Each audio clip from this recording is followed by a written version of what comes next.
Yo mon ami, et si aujourd'hui je te dis que tu peux masteriser un titre en un seul clic? Tu me réponds, waouh, lourd. Maintenant frérot, je vais te poser une question. Demain, tu dois te faire opérer du cœur et on te dit, tu as le choix entre un chirurgien qui a 20 ans de métier et qui sait ce qu'il fait, ou alors tu peux te faire opérer en 5 minutes par un robot qu'on aura programmé. Tu choisis quoi frérot? Je te laisse réfléchir et tu comprendras à la fin de la vidéo pourquoi je te pose cette question. Aujourd'hui, on va comparer 3 masterings différents du même morceau, 2 qui ont été faits par une intelligence artificielle, réellement en un seul clic, et un fait par moi-même, qui m'a pris environ à peu près 1 heure de taf. Je précise bien que le mien il a été fait bien avant cette vidéo, comme ça au moins je suis pas influencé par ce qui va sortir des IA. La première IA qu'on va tester, c'est celle de Logic Pro, celle que tu retrouves à la fin de la chaîne mastering ici, et la deuxième c'est le plugin de mastering de chez Lunder. Et sur ces 2 IA, un seul clic suffit. Donc là j'ai un morceau que j'ai composé moi sur un de mes projets, je vais bouncer tout ça, donc un avec l'IA de Logic, un avec l'IA de Lunder et un autre le mastering que j'ai fait moi. Et pour le fun frérot, s'il te plaît, je vais te faire écouter les 3 masterings sans te dire lequel a été fait par qui, et j'aimerais vraiment que dans les commentaires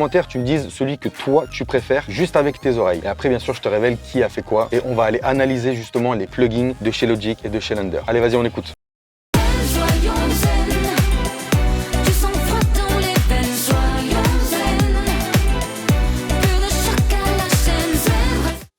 Deuxième.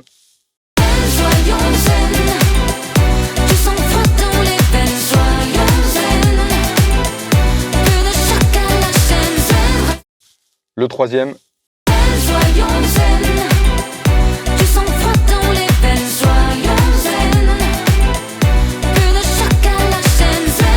Voilà frérot, dis-moi en commentaire lequel tu préfères.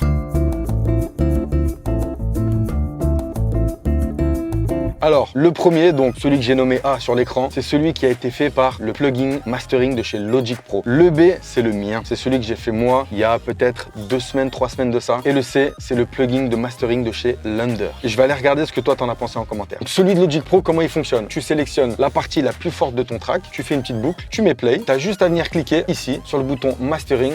Logic met en place l'analyse et regarde, en exactement 5 secondes, on a un mastering. Pour celui de Lunder, ici, tu as juste à venir le loader comme un plugin. Un clic, tu mets play, pareil sur la même boucle la plus forte de ton morceau, il analyse, alors lui il prend un petit peu plus de temps, il prend peut-être 30 secondes et ton mastering est fait. Maintenant on va aller regarder les plugins de plus près. Dans ce plugin de chez Logic Pro, c'est quand même je trouve très sommaire. En gros il commence par créer une courbe d'EQ, tu vois ici, qui personnellement franchement je trouve c'est pas adapté pour un mastering. En mastering on a rarement des courbes aussi fortes que ça et avec des valeurs Q aussi petites, c'est que mon avis. Après avec ce fader ici tu peux venir gérer la quantité du mix de ton EQ. Sincèrement je te conseillerais de pas dépasser les 50%.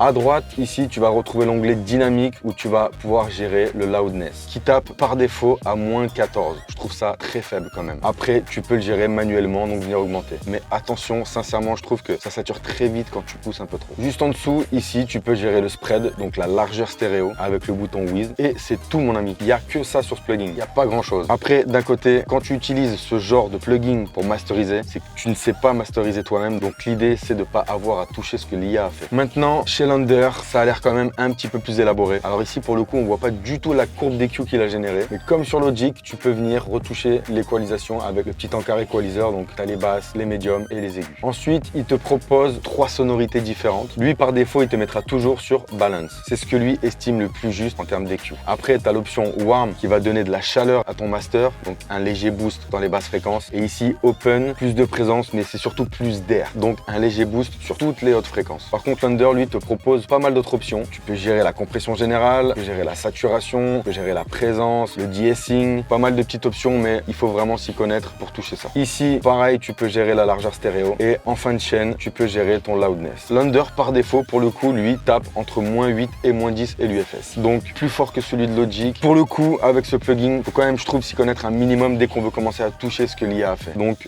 attention aussi. Maintenant, qu'est-ce que je pense de tout ça? Sincèrement, le plugin Lunder, je trouve, fait du bon boulot. Celui de Logic Pro, je suis moins fan. Il y a une courbe d'EQ qui est vraiment pas ouf pour un mastering, je trouve. Maintenant, si tu veux sortir un son pour toi, pour mettre sur SoundCloud, pour envoyer une démo à un label, pour envoyer une démo à un chanteur ou quoi que ce soit. En gros, tu veux un truc qui sonne à peu près bien, mais qui va pas forcément concurrencer ce qui se passe sur le marché de la musique. Alors franchement, ces trucs de mastering par intelligence artificielle, vas-y, prends. Gain de temps, gain d'argent. En 30 secondes, tu as un track qui est entre guillemets à peu près masterisé, à peu près équilibré. Maintenant, si tu veux sortir un produit professionnel, donc destiné à la vente, aux radios, à la télé, Spotify, iTunes ou ce genre de trucs-là. Alors là, frérot, t'auras pas le choix que d'aller vers un ingénieur mastering qui fait ça depuis 15-20 ans, qui sait de quoi il parle, avec lequel tu vas pouvoir échanger en lui disant je veux un truc dans ce style-là, j'aimerais bien que ça sonne comme cette référence, moi je suis plus ci, moi je suis plus ça, etc. D'où ma question au début, si tu te fais opérer, est-ce que tu choisis un chirurgien ou un robot? Voilà frérot, c'était juste pour te montrer qu'il y a des facilités aujourd'hui à prendre pour certains cas, mais quand on veut rentrer dans le monde professionnel, je te conseille toujours de te diriger vers l'humain. Je te dis à la prochaine, n'oublie pas de t'abonner. Boum!